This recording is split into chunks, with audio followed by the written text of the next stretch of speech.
questions. And so I thought it'd be interesting just to take a minute and talk about time around the world, especially in Spanish-speaking countries. The aspect of time really is different in different countries.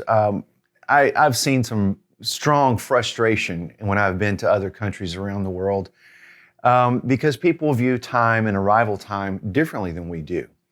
An example is in Uganda once, we needed a van at 7:30 and we needed to leave that next morning.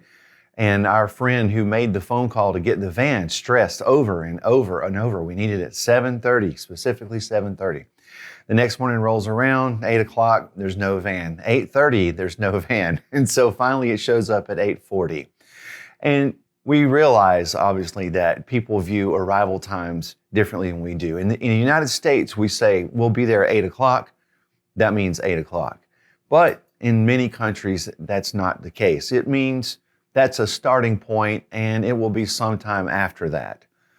And so that can be really frustrating. I always tell people that when you travel to another country, always do your homework. Make sure you understand the culture you are entering, because there can be some uncomfortable situations as well as some frustrating situations. So more specifically, even in Spanish-speaking countries, here's an example. If you go to Peru and someone invites you to dinner, the dinner invitation will probably be for 9 o'clock p.m. However, they are not expecting you to arrive at 9. You need to arrive at least 9:30, maybe even a little later.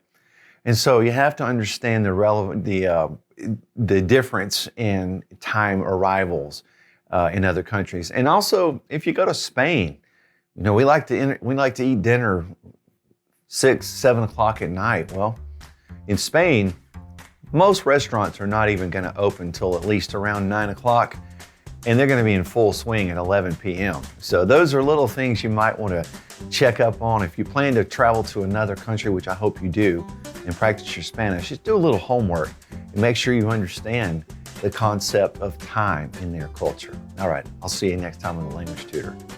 Friends, thanks for watching The Language Tutor. If you have a question for me, feel free to leave it in the comment section below the video. And please click subscribe and the notification bell so that you'll never miss any of our language lessons.